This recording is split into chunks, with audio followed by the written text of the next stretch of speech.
Good morning, everybody, and welcome to Living Astrology.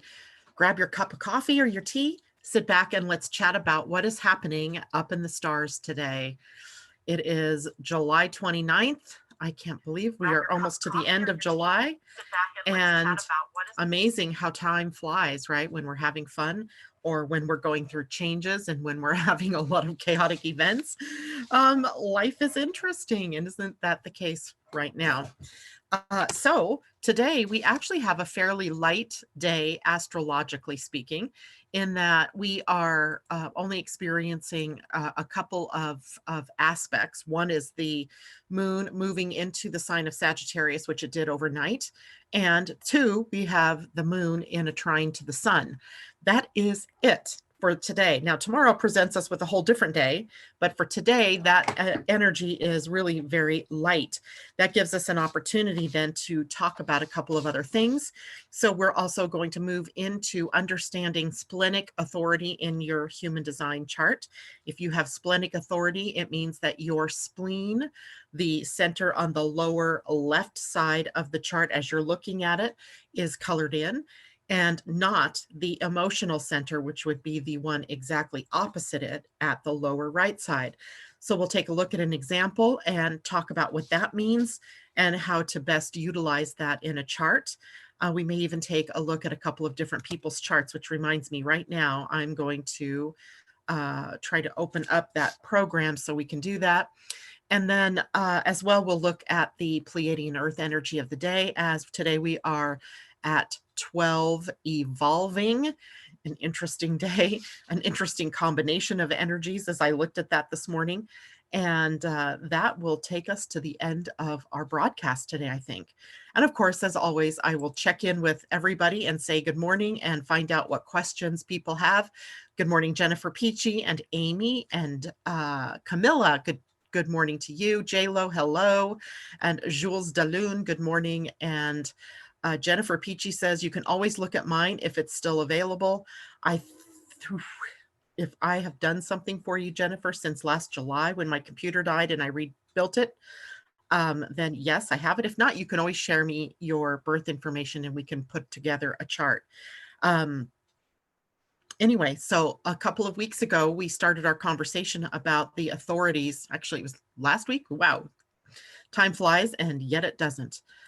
We started a talk about the authorities in human design, one of which we've talked about already, and that was Solar Plexus authority. Solar Plexus or emotional authority comes from having the solar plexus defined, the lower right center that looks like a triangle pointed in toward the sacral. And if it's colored in, it's kind of a tan, brown, gold color. And if that's colored in, it becomes your authority. And we talked about how emotional authority meant that your decision making is slower, right? It comes with clarity over time, and you are not designed to be spontaneous. Well, when we look at the splenic center, the spleen center, which by the way is not in an anatomically correct position in the body, we know this. We're not talking about it as an organ or as a body part. We're talking about it as an energy. And it is the center that would hold authority in your chart without the sacral being defined.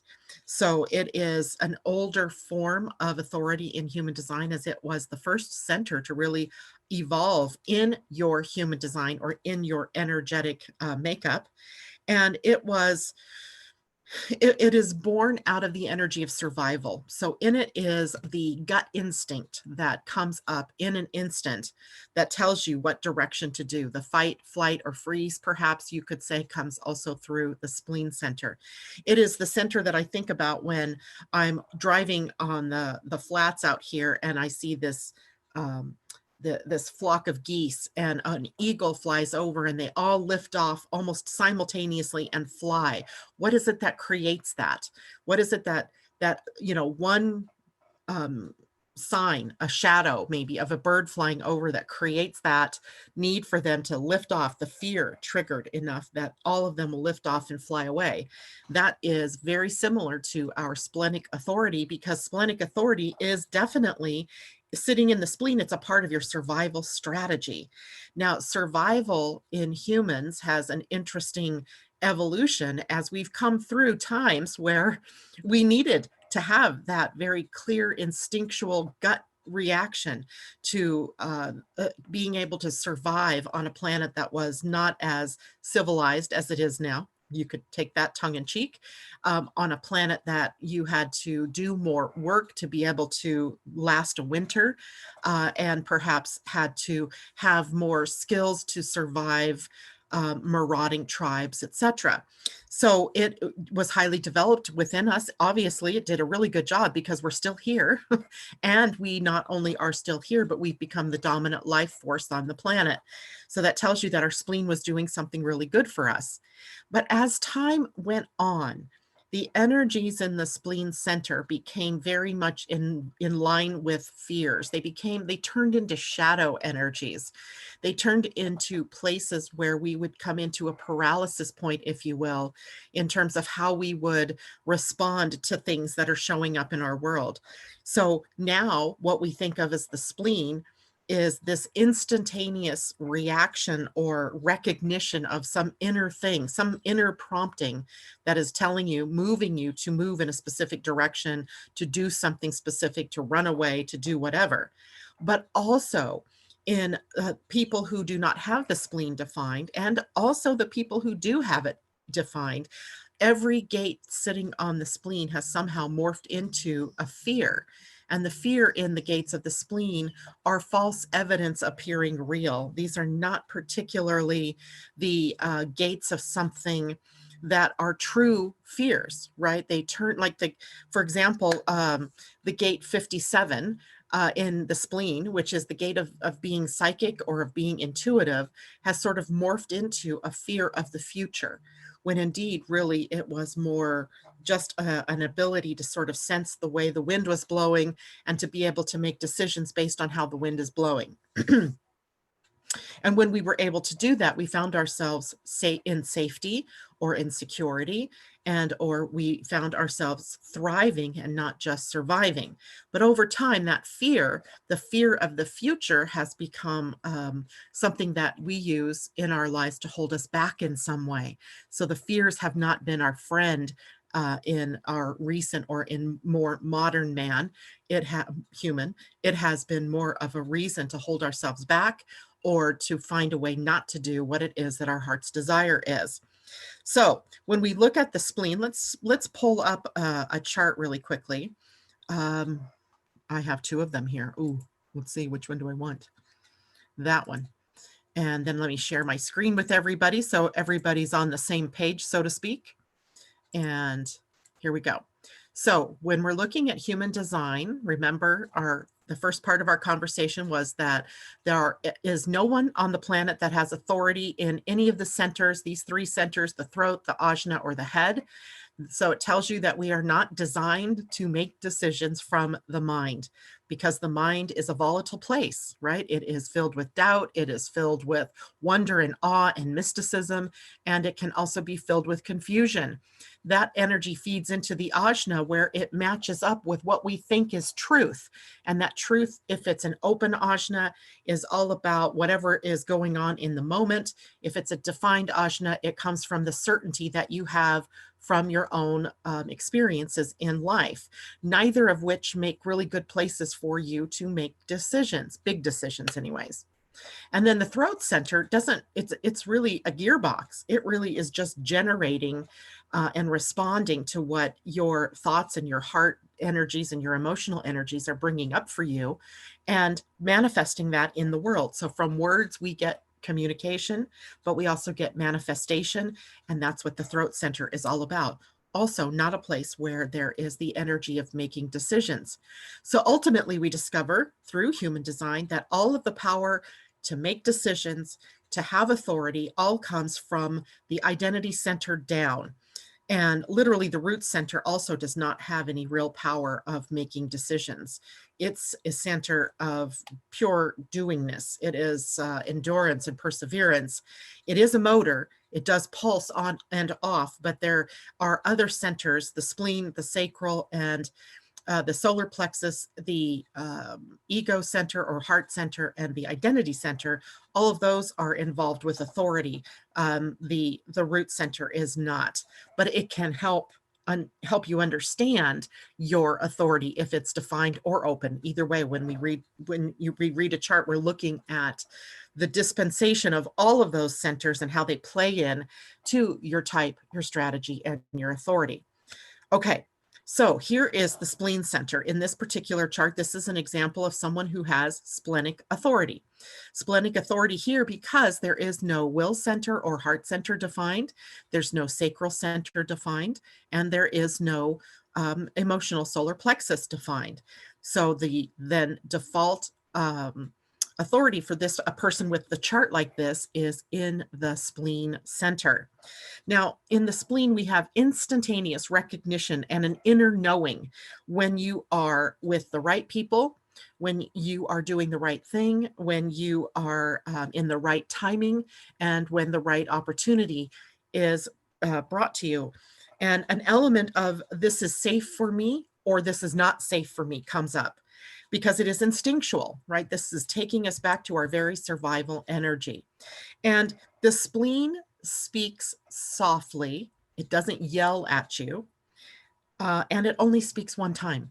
So in an interaction with people or with an opportunity that's being proffered to you, by the way, this is the chart of a projector. So this projector person would be waiting for invitations into the big things in life. And once they have that invitation in the moment, their body will go through an experience of knowingness, of knowing this is the correct thing, this is not the correct thing, this person isn't safe, I don't trust this person, this is not the right timing for me, my body's tired, I don't have the energy to do this, and they know it in the moment. And they have to stay in that very present moment at all times because it's in the present, in that very moment where their answer lies. Now, often what happens is we disregard. If you have a splenic authority, you could probably count the times that this has happened to you, where you have gotten that inkling, that urge right in the beginning. As soon as something was offered, you had a response, and your response may have been, oh, nope. And yet, because you might have decided that you had to think about this for a while, you might then go up into your head. In this chart, this person's head is completely open, so is the ajna. So they're being affected by the conditioning of the field, the people around them, the transits that are happening on the planet at the moment. And they may begin this process of second guessing their own intuition, their own gut instinct. And that's because they've gotten into the head center. And then their expectation might be that if that was truly the thing that they should do, that another sign will come along, and it doesn't, right? Not with splenic authority. So it is in the moment, right? It is right in the moment where life takes place that splenic authority works the best. Don't allow your mind to take over or anybody else's emotional needs or anybody else's desires or pressure from the outer world to cause you to second guess yourself. So if you have this kind of authority, you are your best authority. And in the moment, your body knows what's correct for you or not.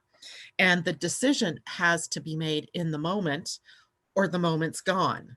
And then confusion sets in, especially in a chart like this, confusion, the gate of confusion, the gate of doubt, which is often turned inward as self-doubt, and the gate of awe and wonder, or is it psychosis? That's repeated thinking and going round and round and round. The insanity of doing that, right? Expecting a new response or a new something to happen, but you're doing everything the same old way.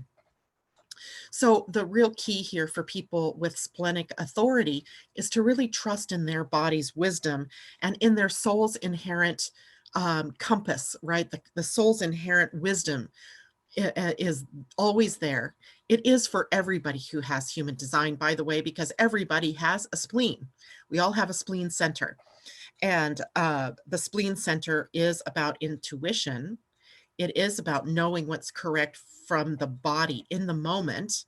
But if it's an open spleen, let's say, for example, it's inconsistent, So your body isn't always telling you the right information because you might have authority that's emotional, or you might have sacral authority.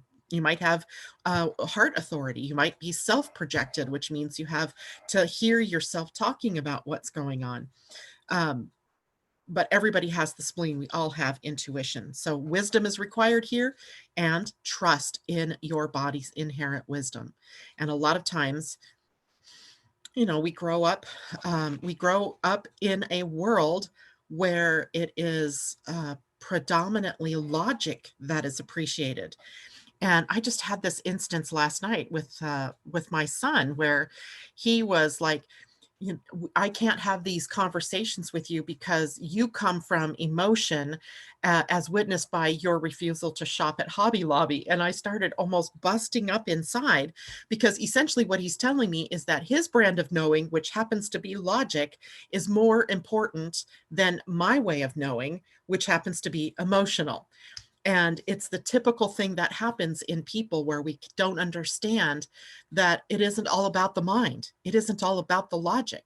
That's just one way of knowing. And the spleen shows us that indeed a very powerful onboard tool that you came prepared to use here in this life is your intuition, right? And that's through this splenic center. And then all of the different gates and so forth on this center, they all double, as I said, as fear gates. So when we get into March, right, last couple months ago, we talked about when the Earth moves through these gates, and in October and into early November, the sun moves through all of these gates, and it begins to trigger our thoughts about survival and death and rebirthing and what paralysis has come up for us in our lives based on the sun moving through each of those gates and really triggering in us those survival energies. And a defined spleen will often respond to the gates that are defined on their spleen. In this case, the definition in this particular person's chart comes from the gate 48 and leads up to the throat energy. So the 16 up here in the throat is the gate of enthusiasm. That person can always speak with a high, energy, a frequency of enthusiasm, of excitement. And then the 48 is also keyed into this enthusiasm based on a deep reservoir or a deep well of knowledge. And the expectation of the world is that knowledge that comes from degrees, comes from studying, going to college, having certifications, reading books, et cetera, very mind-oriented actions. But in fact, this gate, the well, it's called in the I Ching, is a gate that tells you that you have all you need inside of you, that the well is you. Right? You are the well. You are the source of all of the wisdom. The fear is that you are inadequate because you don't have all the tools you think you need based on the outer world's assumption that you have to have a degree or you have to have, umpteen million letters after your name that, show you that you're an expert. So what we find here, at least for this particular chart, is this person's an expert. They've mastered something, or they're here to master something. And they have everything they need within them, but the fear for them is that they don't, and they may constantly pursue things to get more knowledge or to gather more of those degrees, etc. So in fact, this person would have to be very clear in their intuition about what they actually need, or they can be in that perpetual schooling of what they think they need to know. They also have a gate here that's hanging that may be a gate that's triggered by, today it would be triggered by Jupiter sitting here. I don't know whose chart this is. I don't remember whose chart I used, but this gate 54 is triggered right now with Jupiter sitting here. So this complete channel is triggered for somebody, and that's a channel of sometimes I call it the workaholic channel, because it's a channel of pursuing your goals and your aspirations and pushing outward toward the world expression here. But the 32 is a fear of failure. And so this person may have goals, lofty goals, and yet right now they may feel like they might fail, and they may stop themselves. And because they have splenic authority, that kind of feeling like they must stop themselves is coming up from the head and the ajna. So they would have to really question, what is the wisdom in my body about these things? So I know that's a lot of information, and I think that's all I had for the Splenic Authority. So I'm going to stop sharing the screen and see what comments people might be making around this. Let's say hello, hello. Who else? Oh gosh, a whole bunch of us today. So Camilla says hello, and mine too, if possible. Allison, good morning, everybody. Debbie Tibbetts-Tumiel, good morning. Maybe that was your chart, Debbie. Was it? I don't know. Camilla, good morning. And Jen Lack, good morning. J-Lo says, I have Splenic Authority. Feel free to look at mine whenever needed. Jennifer Peachy, I have Splenic Authority too. Good, good, good. So all of that might have a resounding effect in your body as you listen to the wisdom of your spleen in this conversation. Good morning, Tati and Amanda J. Jules says, if there's time, I'd love for you to look at my chart as well. And Loanne, good morning. And Amanda J, I so look forward to coming here every day. You're welcome. And Kathy Vick, hello. Augustina, hello. Kimberly, good morning. And let's see, if there's time, everybody wants me to sort of look at their chart. And guess what? We do have time. Let me see if I can get to that program. It may not let me. Okay, so I'm going to pause the record. I'm going to stop the recording. Always dicey. And let me open up my astrology or my human design program. By the way, I use a program called Neutrinos through Windows. It's by New Sunware, and it's free for people to use.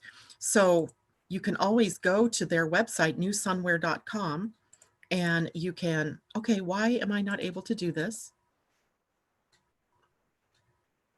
Oh, because it's over here. Oh, okay. Let me start the recording once more.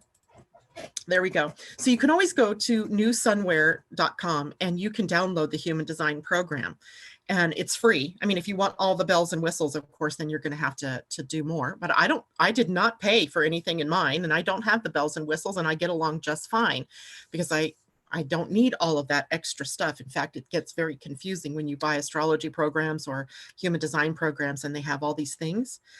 It can just get overwhelming. So I would say if you're interested enough to go further, then buy the or get the program, download it, and you can do your own charts for people in your family and so forth.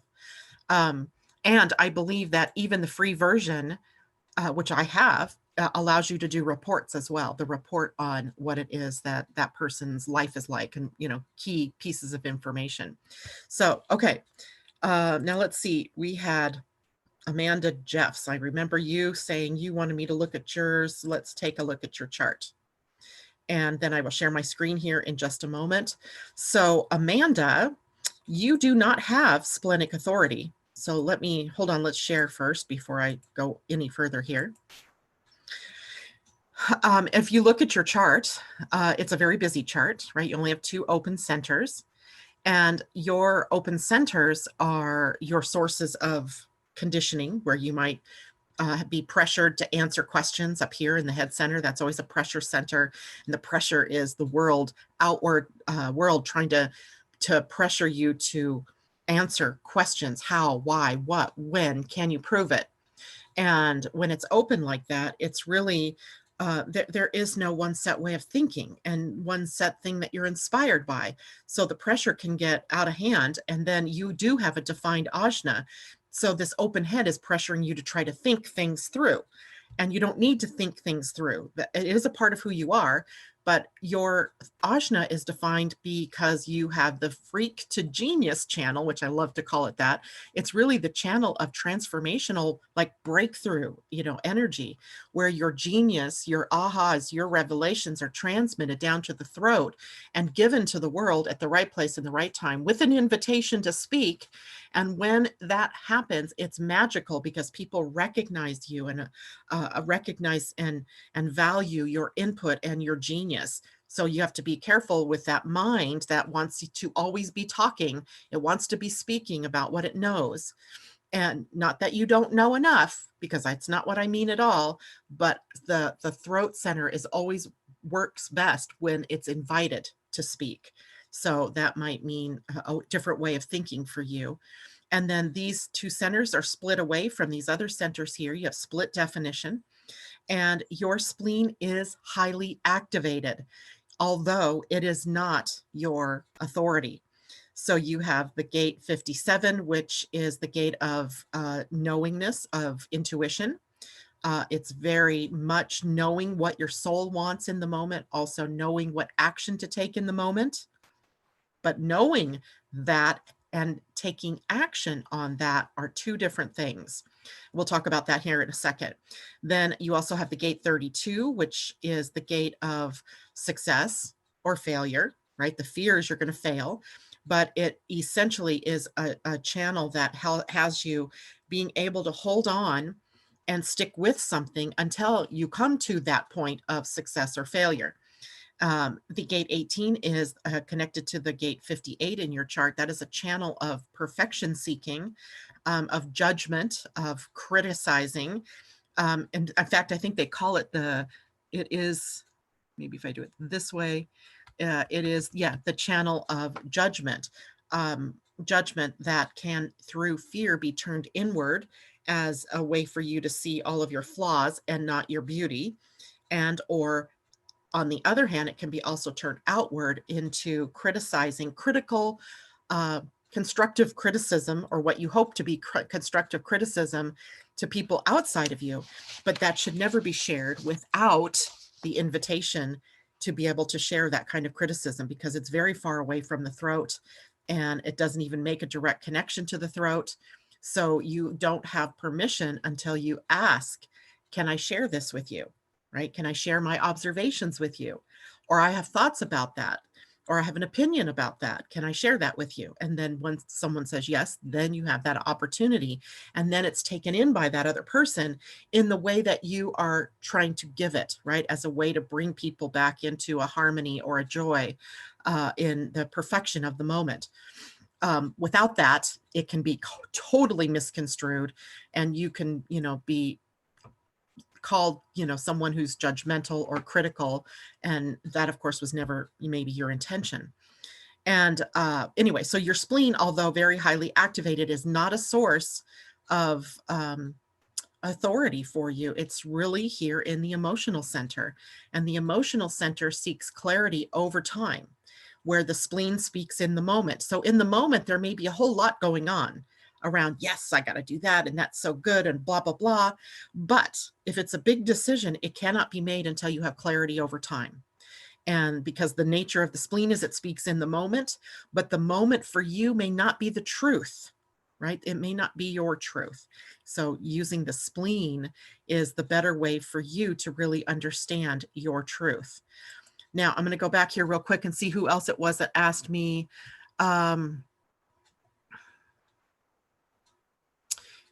Somebody else, Lo Ann, and I believe I did do a chart for you, Lo Ann. So I'm going to go back here to this program, and I'm going to change to a different screen. All right. Now, will someone tell me in the comments, did the screen change? And now are you seeing a different chart than you were seeing just a moment ago? And J-Lo, I'll take a look at yours. And there was someone else. Jules, did you want me to do that? I'm not sure. Amy, I said I can. And moon sign, so that's Tati. So, and Kathy Vick. Okay, so we'll do a couple of them if we can. So somebody tell me, did it change? Yes, I see mine. Okay, awesome. So let me go back to that chart so I can really see it on the page. So Loanne, a fairly new listener here, I think, or at least one that we're seeing new in the morning. You have the chart of a generator. So you are an emotional generator. You'll see that in parentheses here that your authority is actually the emotional center as well. And you have an open spleen. So the difference between open and defined. So let's talk about that just as a reminder to everybody. In a chart where you see color, where you see a colored center, where you see a colored in channel, where you see a colored in gate, even if it's only a half of the gate or the gate and it only goes halfway, that color is a definition. And it means that this is energy that you broadcast, and it is your authentic energy, right? You're authentically broadcasting sacral, root, and emotional energy, Loanne. In the white centers, the white channels, and the white gates, this is inconsistent energy. It is open. It means that you're taking in the energy from the people around you or from the planets and their transits. You tend to amplify that energy and rebroadcast it, mistaking it for your authentic energy when in reality it isn't. It's coming from the conditioning field. So you can imagine that in a head center, for example, that's way open, you're taking in the inspiration and the ideas of the world.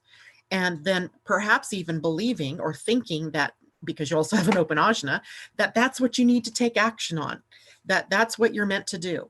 And if you make decisions from that, you are in the wrong place.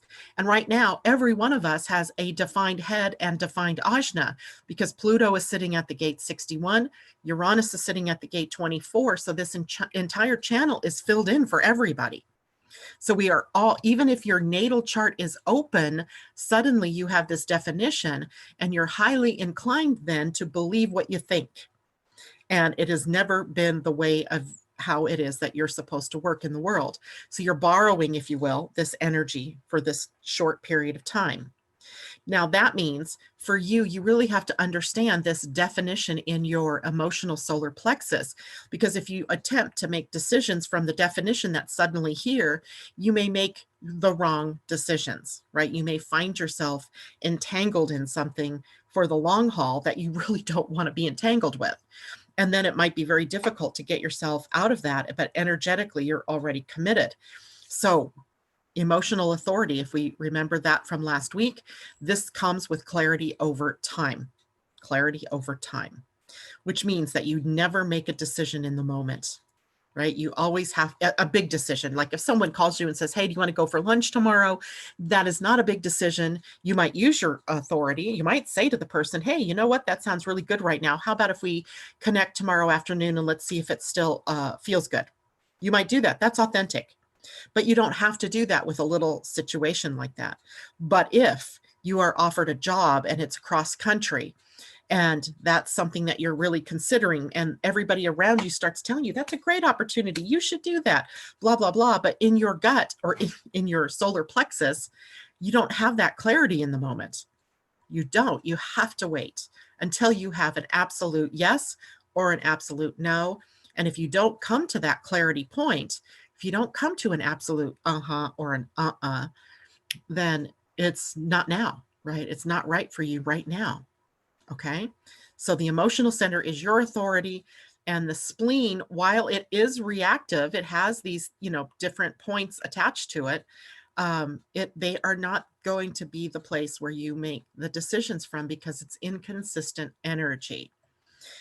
It means that at times you may have flashes of insight that are huge, that are intuitive, and they do come to pass. It does work out, but you cannot count on that.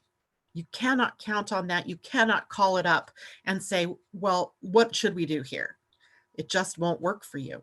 But you can call up your emotions. You can say, hey, body, how are we feeling about this? Right? Does this feel good? Does this feel right? Does this feel correct for me? Does this make me happy?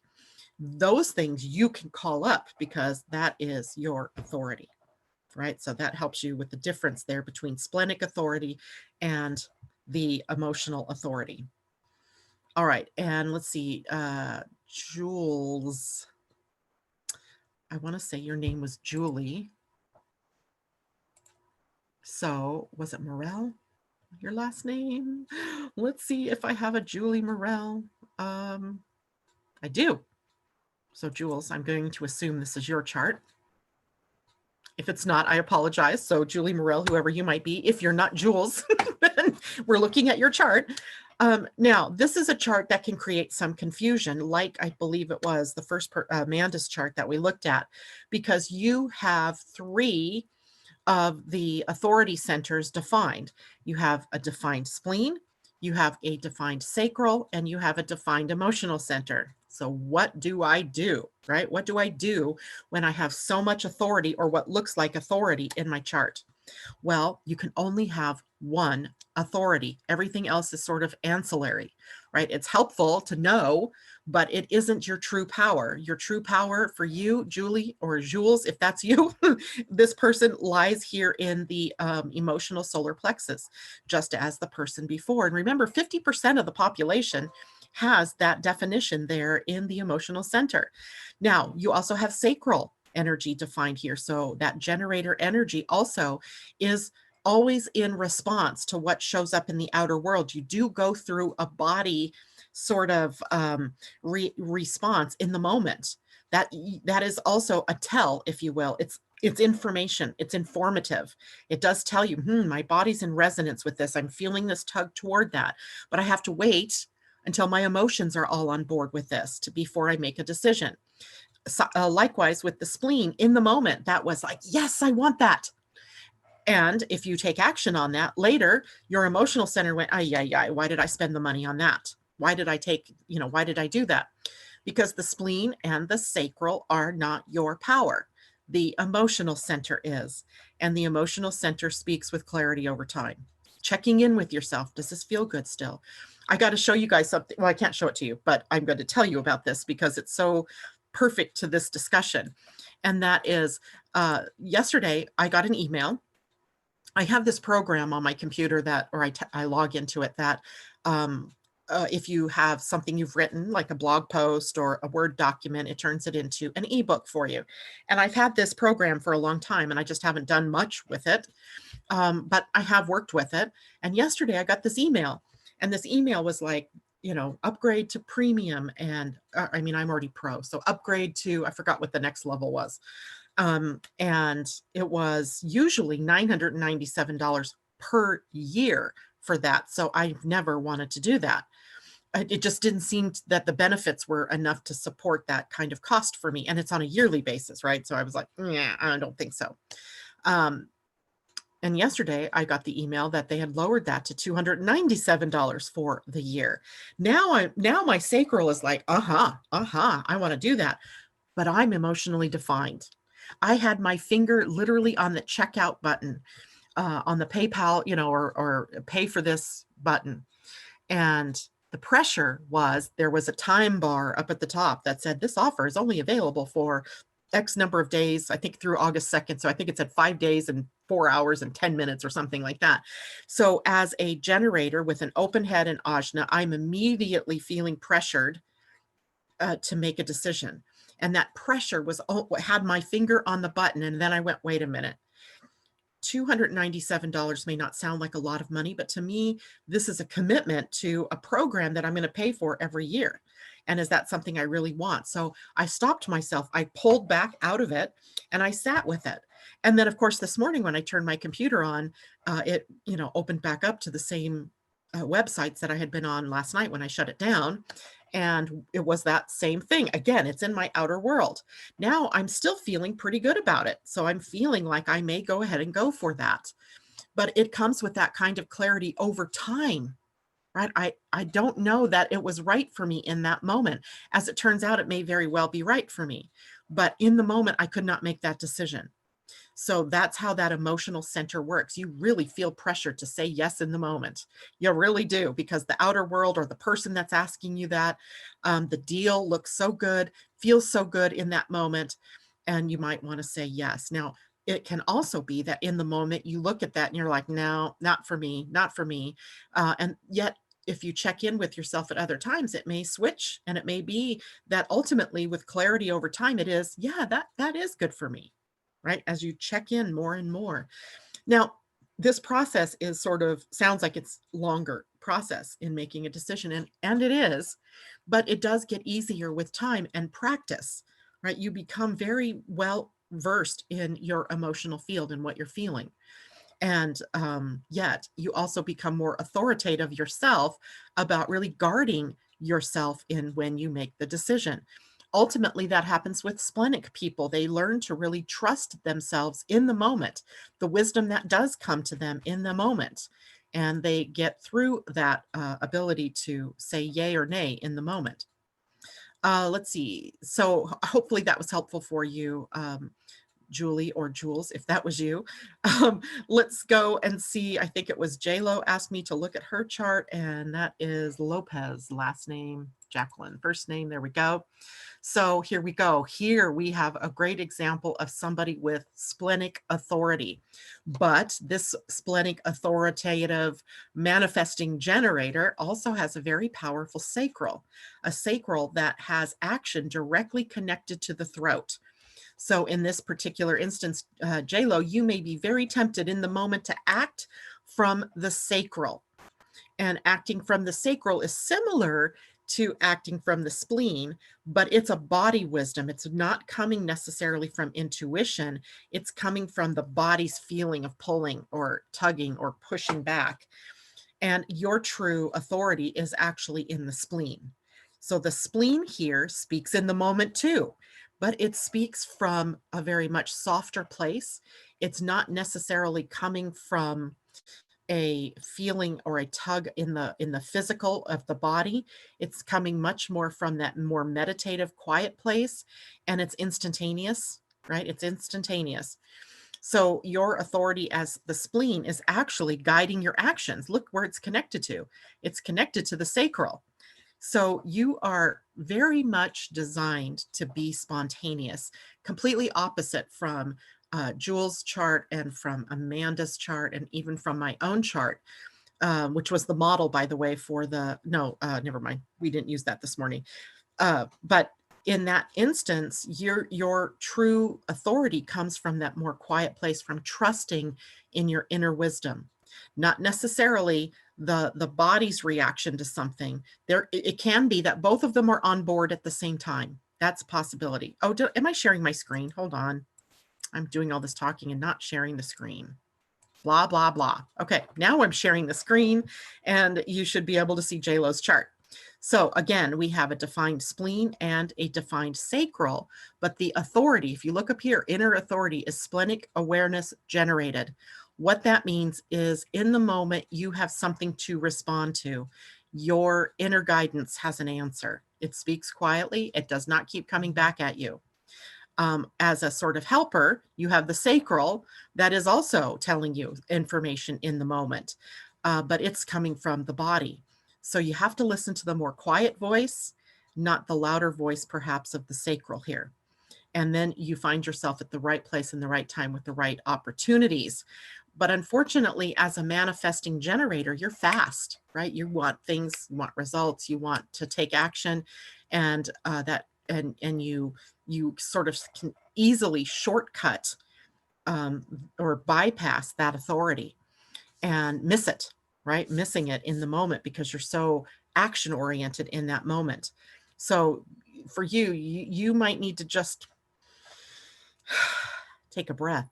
And in that quiet place of the breath, the space between the in and the out, lies your true answer to whatever it is that's being presented to you in the moment. And whether or not you take action on it comes from that inner voice, right, in the moment. So that is way different than my authority or Jules' authority or any of the emotional authorities. And you also have other gates hanging on your spleen, and that can sometimes create, you have, oh gosh, now I see, like a trouble spot here because we have several red flag gates in a chart. All of us have them, but when they're defined, they become a little bit more troublesome or something that a lesson inherent in it that you need to learn. One of them for you is, of course, the hanging gate 17 up here on the ajna, which is the gate of opinions, sharing opinions without being asked, or just sharing opinions and being so invested in them that you believe them to be true. Now, indeed, they may be true, but they're opinions until they've been proven. And unfortunately, you may speak from that place before that's actually proven.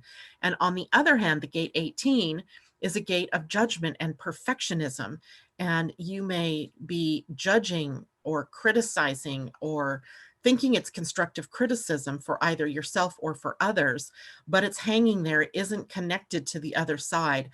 And again, without, beating yourself up or beating up others, you wait to be invited to speak about criticism or perfectionism. You know, you might see somebody wearing a dress that looks absolutely atrocious on them. And I think in your design with a defined throat, you want to speak to that, not because you're mean or because you're awful, but because you truly see how that color just doesn't do it, girl. You need to change, right? But that person did not ask you for your opinion or your constructive criticism. So you could say, hey, could I give you some advice about what you're wearing? You can use your own words in whatever way, but you have to somehow be invited into sharing that opinion or that criticism. Now, if your daughter walked into the room and said, hey, mom, what does this look like? Do I look good in this dress? Do I make this look good? And in that moment, then you have that opportunity to share your opinion and your criticism. And that's different than you just coming up with it on your own. So it's very tricky, very, very tricky, and can lead to really juicy relationships if you work it that way, but can also lead to conflict in your relationships if you are, insisting on saying what comes up in your mind about criticizing or opinion sharing. So it's very tricky here. And then the gate 28, this is a gate of purposelessness. I think we'll take that up on another day, but it literally is a gate where you're looking for meaning, right? You're really looking for meaning, and sometimes getting a little bit on the wild side, just to feel something, or on other times giving up on something because you're feeling purposelessness. You're not feeling the meaning in it, the juice, and that can be difficult as well. In other words, you, my friend, need to have the right thing to stand up for, the right battle to fight. Okay. I'm going to go back over here. I'm going to stop sharing for a second. I'm going to go see how everybody's feeling about that little conversation. Yes, thank you. Jules, it was your chart. Woohoo! So I think that's, a tick for memory. Allison, Janet, what does left angle cross of confrontation and left angle transpersonal karma mean? So in a human design chart, you have a cross. Let's see, I'm going to bring this chart back up. No, the crosses aren't listed here. So I'm not going to bring it up. On everybody's chart, underneath at the same place as the profile, or just under it, you see an Incarnation Cross. Literally, there's a book called the Global Incarnation Cross Index. 100 and I don't know how many pages, 150, 60, 70 pages of just incarnation crosses. And an incarnation cross is really the design sun and earth, and the personality sun and earth. So both from the red column and the black column.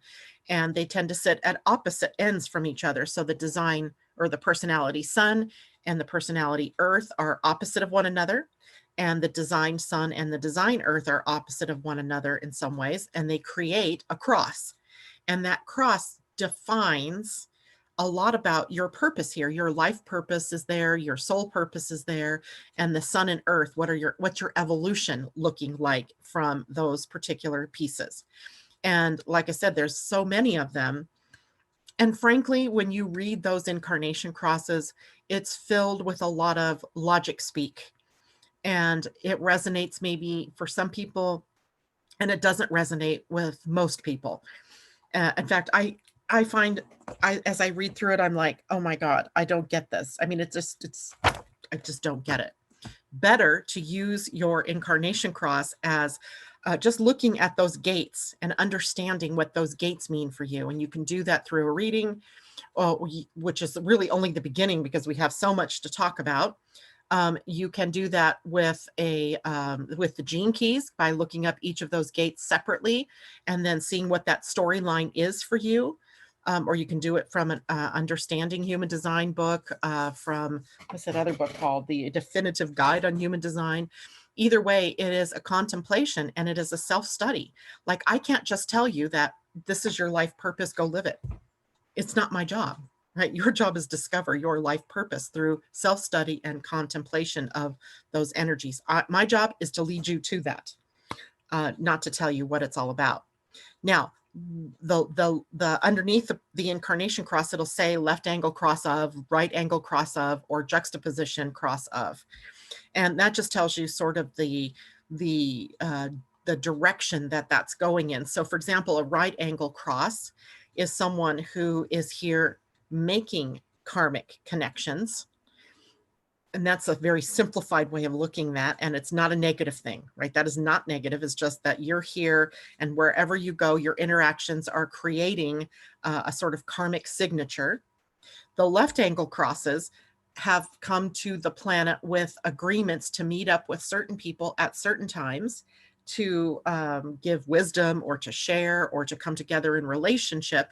So it has a karmic feel too, but it's almost fated or predestined, if you will. So it's very different from the right angle. And the juxtaposition, and that's very rare to find something like that. It is more stable, and it's like you're working on a series of things in your life that seem to repeat, right? That there's a lot of repeat, deep learning perhaps, as opposed to dispelling karma or creating karma. So I hope that helps. I mean, it's a very small part of the whole thing, but it does give us a little insight. Like when my chart is a left angle, and I know it seems that most of my interactions with people have a sort of familiarity to it, that I almost know people that I meet, that I interact with deeply, for instance, clients, because it's likely that we've agreed to come together at that time in that moment to do so. And that means likely we've had previous lifetimes together where we're working on these same things and in different ways, right? So it's just a different way to look at things from astrology for sure. But great questions, Allison. J-Lo, my daughter always asks me how she looks because she says I'm honest about it. And you see, that's a beautiful interaction right there. That is a beautiful use of that energy that you're carrying there, J-Lo.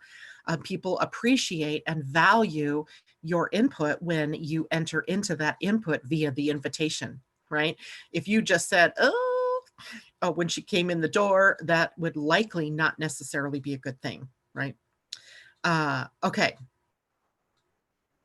And yes, J-Lo, I'm not sure what you mean by that. Will it sort of be like saying north and south and east and west? Yeah, I guess now I think I see what you mean, that cross. Let me see if I can show you a picture here. I won't have it on my screen, I don't think. It's in my I Ching book.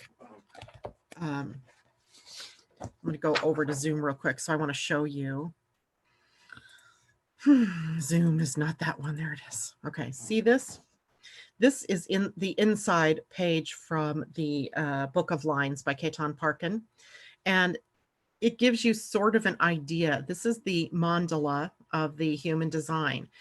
And for someone who say their sun is in the gate 10, exactly opposite it was going to be the earth at the gate 15. And let's just say their design sun was at the gate 25, and opposite it is going to be the gate 46. So this person, that would be an incarnation cross, right? That's actually the cross, the left angle cross, right? Left angle cross of the vessel of love.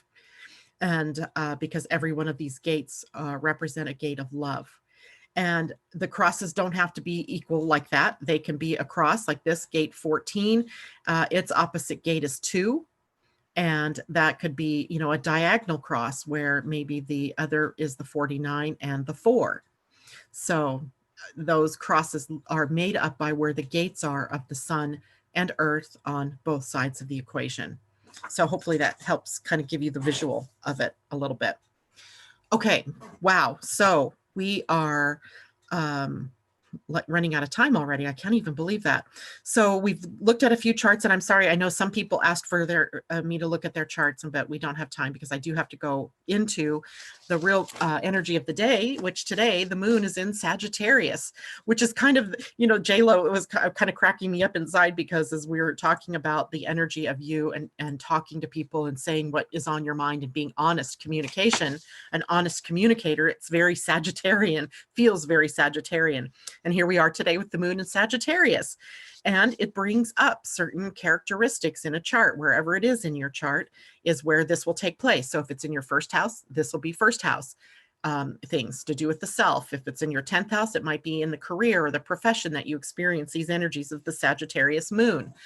In Sagittarius, the moon becomes free-spirited, right? There's this connection to nature, to traveling, to movement, to adventure, to questing, to looking at life as a discovery project, so, or an exploration. So today's energy is really about exploring and looking at and getting back to nature. As well, the moon transiting through Sagittarius brings us educational information or instructional information, knowledge, in other words. Sagittarius is one of the knowledge-seeking signs.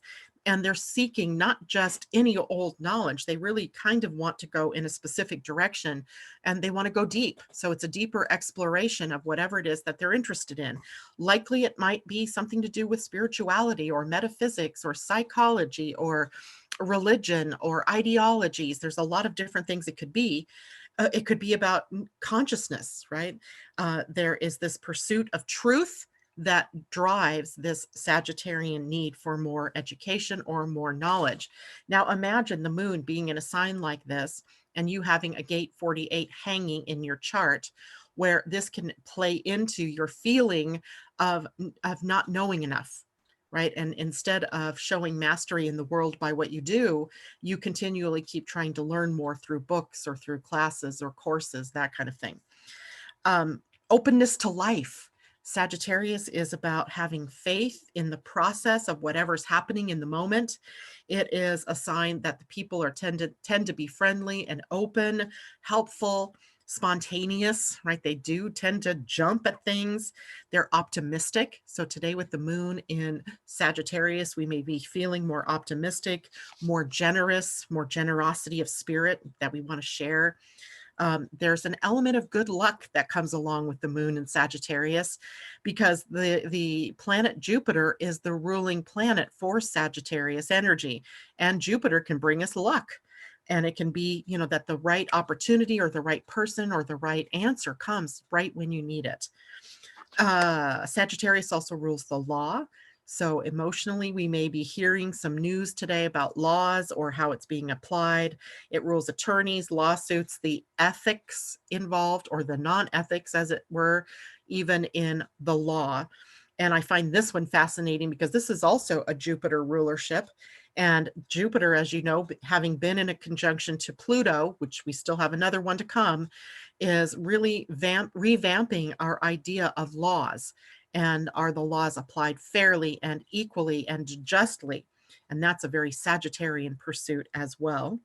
We have a few things to watch out for. One, bluntness, honest communication that comes out of your mouth without an invitation, right? Bluntness. Not because you want to hurt someone's feelings, although I'm sure there are people out there that enjoy doing that. Usually it's just, I speak because it's on the tip of my tongue and it comes out before I think about it. Making assumptions that you think you know what someone else is going through or what someone's meaning is. Watch out for self-righteousness, being so convinced that you're right, that you're carrying that banner of truth, and without all of the facts, without looking at all the sides, without understanding the nature of duality. And that duality means that there's an equal truth on the other side that's opposite of your own opinion or your own thoughts about something, but equally valid. So looking at both sides. And then carelessness, sometimes that, rabbit and the tortoise and the hare, that fable. This is hare energy where we're jumping out to something. In the body, Sagittarius rules the hips, the liver, the process of sciatica, which is interesting because it's sort of a combination of something going on in the spine and a nerve connection, and then also the thighs, the upper legs. So we have that. So that's moon and Sagittarius. Today we have come to 12 evolving energy in your Pleiadian-Earth spiral of consciousness. We're still under that umbrella of transcending energy. We're about to move out of that. Tomorrow we come to the final day, completion. So today we come to understanding, that we are understanding that whatever's ending in our world or in our lives is also a new beginning. And whatever it is that is our new beginning is also the ending of something else. And it just goes round and round like that. It's sort of our need to understand death and transcendence, and how this is a completely universal concept, that everything is always going round and round, even karma going round and round. They call it the wheel of karma, the wheel of dharma. There are these ideas that, things happen and there's an ending and then there's a new beginning. This is your opportunity to see many perspectives, to be able to hold many perspectives without making any one of them wrong, without seeing that, that they don't resonate with me, but that they may be somebody else's truth. And, you can hold those lightly. Understanding and integrating everything that you've learned, everything that has happened in the previous 12 days of this cycle, and in this spiral, if you will, of consciousness that we've been on. This is a time for self-renewal and for preparing yourself for completion, and then for the new beginning. So tomorrow, completion. Tomorrow's Thursday, Friday, the new day, the new spiral. Evolving energy is the earth energy of the day. That is Kaban in the Mayan calendar, which was representing an earthquake, right? It was like the earth shaking. And indeed, evolving energy is about the shifting ground beneath our feet, the shifting sands, the shifting polarities, the shifting allegiances, all kinds of different shifting things, boundaries changing, just the world feeling like it's unstable, maybe feeling that you've tapped into that instability yourself. But that instability, that shaky ground that you may feel on, also acts as a shock or an awakening to allow more cosmic energy information to come in, and for you to learn to go with the flow, whatever it is that's being shook up, to just go with the flow, right? To realize that there's some bigger plan in action here, and you're a part in it. And your part in it is to go with the flow and not to stop the flow or to resist the flow. Go with the flow. Allow that cosmic, energy and information to come in. And let's see where it takes us, right? That's the excitement also with the moon in Sagittarius. This is an adventure. Life is an adventure. Even this BS that's happening in the outer world is an adventure. And it's an adventure that is also helping us evolve. So that's the message we get today. All right. One last look for questions and comments, and then that will be it. Blah, blah, blah. That's my North Node 2. Oh, Kathy, Vic, sorry. Well, we still have more authority to look at. I don't know that we'll get to it this week because tomorrow is, I closed my book this morning. Maybe Friday. Friday, we'll take a look at some more charts. Maybe because there's not a big day Friday. Tomorrow's a busy day astrologically. So Friday, maybe we'll take a look again. So join us, Kathy. I'm going to make a note to myself. We'll take a look at your chart and see what your authority is and how that plays out in your life. That is it for me today. I hope you all have a good day. If you liked the video, please hit the thumbs up button for me. And if you have not yet subscribed, please do so. And feel free to share this video with your friends, your networks, your social media. Also, remember tonight at 6:30 p.m., I will be on Angel Heart Radio, which you can get to from Facebook. Just put it in the search, Angel Heart Radio. Be there at 6:30 p.m. Pacific time. It would be later for you on the East Coast. It'll be more like 9:30 Pacific time, when I will meet up with Anea Joy Halili and Carol Ann Cross for a conversation about the mutation in the solar plexus that is leading us to an evolutionary leap. And how does that play out for all of us? What can we do to help move this along? And get out of the resistance of the changes that are coming up from the solar plexus. All right, guys, that's it for me. See you later. Bye for now.